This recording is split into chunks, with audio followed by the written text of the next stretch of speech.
like you can warp like in the ramp, kind of like, even though you can't anymore. Like if you put it as far as possible so it doesn't touch any edges. Sometimes you can't warp in your wall. Okay. Does that ever happen to you? Like they try to do a link run by and then your pylon's too far. Yes. I get you. So I call it a sassy pylon. So basically 9 pylon, 14 gate. If I do the 4 gate with the forge, you get 14 gate. Yeah. If I do the 4 gate with the forge plus 1 pressure at 8 minutes, it's 14. If I do the 3 gate because they didn't get, well, it depends, like, because it can be hard to scout, but if I do the 3 gate, I do 12. If I do the 4 gate, I do 14. But sometimes you can't scout it. So, like, if I play someone I don't know, I'll usually do 12 gate in case they 6-pull. Because 14 is a bit harder to defend 6-pull.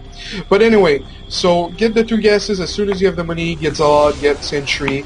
And really, something I didn't like about your game is you added, like, the second gate a bit too quick and you produce out of 2 gates. Basically, you don't cut probes.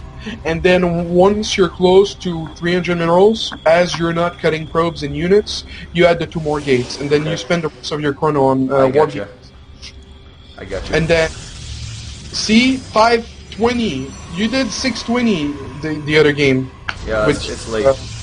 Yeah, and then if they put link pressure, usually it's better to get the pylon first than the Nexus, but it depends. Like if they're toying around your units with like 4 Zergling and they're trying to scare you, I'd put the pylon first because they might, you know, sometimes they poke with 4 Zerglings and then they have like 15 Zergling waiting in the dark and then they surround you. Yep.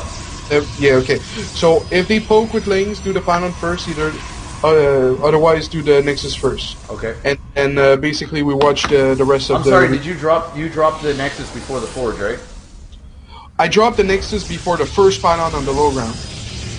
Okay. And what I'm saying is, if they poke with lings, and you're having trouble putting down the Nexus, put the pylon first. Okay. Because might be a few lings waiting to surround you. And then add a Zealot if they're poking with lings. If you're not sure if they're gonna, like, you know, do a lot of lings try to surround you, you can add a Zealot. Okay. But if you can leave this replay. If they went gasless, then you can forget about that. You know, they're not gonna fuck you up. Like, you can just put the Nexus first and never add a Zealot unless, until you pressure. Yeah. So, because, I mean, he just basically got the 100 gas and then cut it. He cut gas production. Yeah, and made a lot of lings. Yeah. Yeah, because he wanted to surround my sentries and get ahead. Like, a lot of Zergs do that. I think the other replay I sent you. Hold on, I'm looking for it. Yeah, I think it's this one. Yep. Okay. So the other replay loaded up 00 times 2. I actually think it's the same. Go at 1 minute actually. Screw 00. I'm done. Okay. Go at 1 minute. Right, just 1 sec.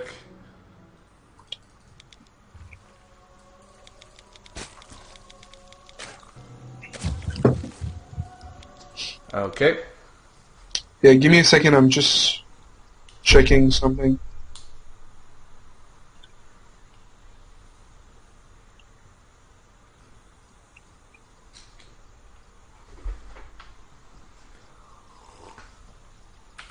Yeah, that's basically the same push. It's not the 3-gate one.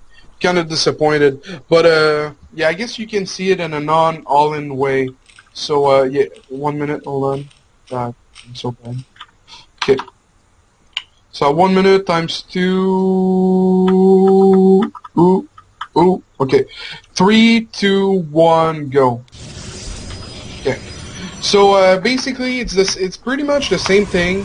It's wit plus 1, and you get +1 weapon, right? Yeah, like I'll explain the build again, just so we have it crammed in our head. Basically, 2 Chrono Nexus. No, actually 3 Chrono Nexus. Yep. 3 Chrono Nexus, because you don't do your push right away. Then 14 or 15 gas, depending on like how early you want to have it. And this guy wanted to 15 etch because his pool was really late. So if I see that they wanted to 15 etch, I'm even like gonna like rattle their cage even more and block their expand with like a gate or a core. Usually a core is better, but I'm adding my second gas usually when I have the money.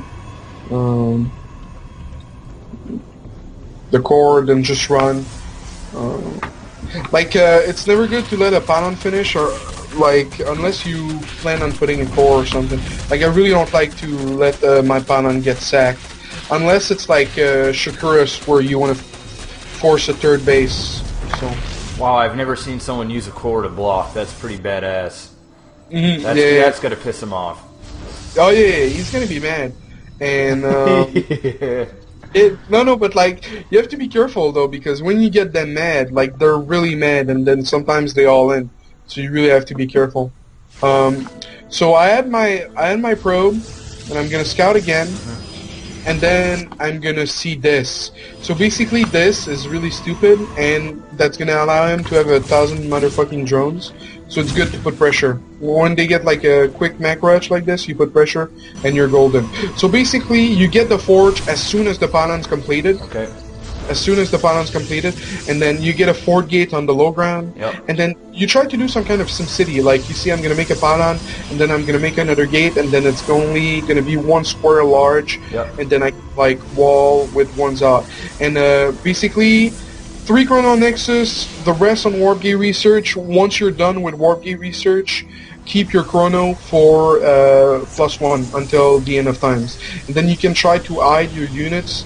Like you can see at the bottom I have Zod Sentry hidden, and then I move out. Then I'm gonna add a cannon, and then I just have to add a Zod there and leave him there, so like there's no like backstabbing. And since it's a fort gate, if you look at the production tab, I keep making probes as I push out. Gotcha.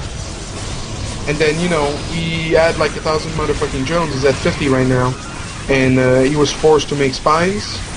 He was forced to make wings, and his spines weren't completed. And I just surround my sentries with force field. And I just keep pushing. And I keep making probes. And I even get armor too, once +1's completed. Yeah, see, I'm like this is phenomenal. Like this is good, and I see. So you're saying if you drop the 5th gate, you have to stop making probes. Is that what you're saying? Yeah. If you wanna like continue, if you wanna like make sure you spend your money on units. If you make 5 gates, you won't be able to make probes. Yeah. Like this is great. And this build obviously works. What my issue is straight up force field placement. Like this attack still could have failed if you didn't have such good force fields. You know what I mean? If you made one small error like that, like you were gonna get raffle stomped, and that's my issue. Yeah, well, you just have to practice it. Like, it's simple, right? If you let the Zods get too far out of the sentries, then it takes too many force field for your sentries to be safe. Like, you just have to move in the ball, and you just have, like, if they're making spines, then force field in between the spines. This way, like, the Lings will have a hard time. Yeah, like, you force field behind the spines. This way, the Lings will have a hard time coming to you. It's all about practicing it, decision making, because, like, one thing, like, even, like, my force field have got a lot better in the last month, and before that, like, I knew it was a struggle and a problem for me. Like, having good force field is something, like, it's a problem that needs to be addressed, because as a Protoss player, force fields are vital. So, you know, doing this push off 4-gate and keeping making probes, and if you see too many roaches, or if you've done some damage but you don't think you can finish him, then transition, and then look at the replay and, like, really, like, analyze, like, okay, what the fuck happened? Was I really ad? Could I finish him? Yes, I wasn't really ad, blah, blah, blah. So, what happens if that attack didn't work? When do you know when to back off? Too many roaches. Because, like, you have to keep in mind, like, you're off 4-gate, and if he has roaches, he's gonna have speed soon. And if you don't have stalkers or blink or immortals, or if he's on creep, you're kind of fucked. So too many roaches, you have to back off. And then you have to keep in mind too that if he has a fuck ton of units, then he doesn't have that many drones. So just force field and keep making probes and start. Like, if the moment you see, okay, this is not going to work, force field, start chronoing probes and make sure to not get supply block. Yeah. Does that make sense? Yes, it does. And also, if he's starting to go roach, what do you think is more cost effective at that point? Should you go Blink Stalker and try to tech up to drafts, or should you then start pumping Immortals out? Because it's at a point in the game when a Zerg has 3 base and he's pumping roaches, Immortals really don't become that cost effective unless you're really good with them. Like if they get picked off very quick. The Immortals? Yeah. Yeah, with the new range, it's really easy. Like Blink Stalker Immortal is a really good army composition to beat roaches. Like Colossus is gonna help, but the thing is, if you skip right away to Colossus, you're gonna lack gas to defend mutas. Like if they go roaches, it's really easy to transition into mutas. So you have to be careful with going Colossus. I mean, they're good. Like I'd rather you start going Colossus as you're on 3 base. I'd rather you start going Colossus as you get 6 gases. Screw the 3 base, it's the 6 gases.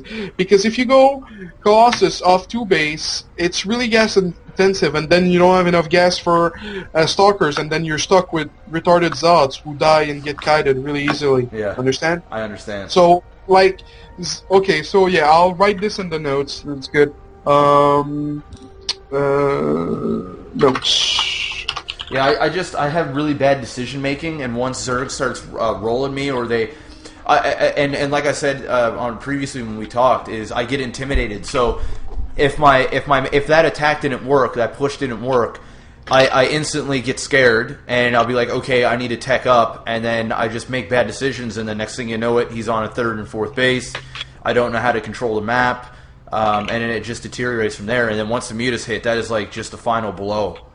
Like, it's just like, oh man, how do I stop all this? Yeah, I totally understand. Okay, so what I've written so far is, like the scouting with the gas and shit that I've written down. Mm-hmm. Next to it, I said, I've written down, do blink. Let's say Roach Infestor, do blink Immortal plus Colossus once you're on 3 base. Versus Infestorlink, Blink plus Zods plus Colossus.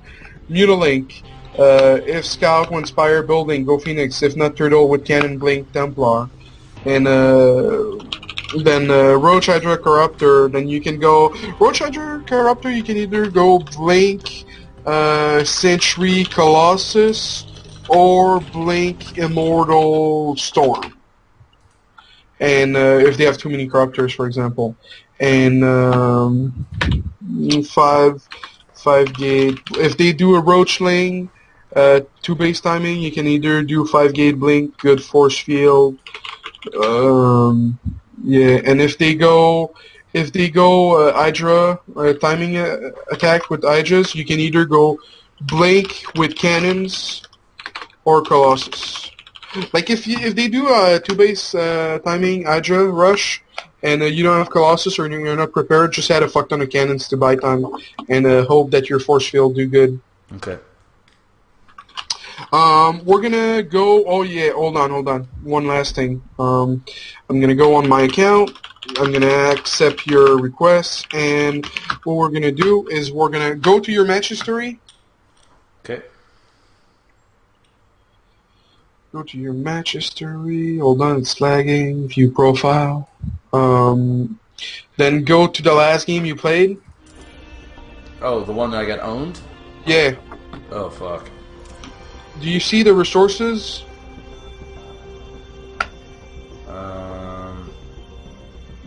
Okay, I get you. 1 sec.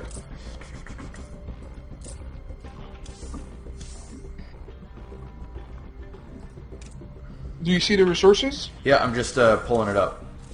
Okay. Yep, okay, yep. So you see 13K, right? That's because you didn't apply the 16 rule with the main. That's because you took a really quick third and you didn't do anything. You took a really late third and you didn't do anything. So, like, when you're that much out-resourced in such a quick game, because, like, anything less than 30 minutes is not, like, that long of a game, you can't, like, 13K would be okay in a 40-minute game or a 50-minute game. But in a 23-minute game, like, unless, like, you know, like I said yesterday, you're Huck, and every stalker has a first name and last name, and you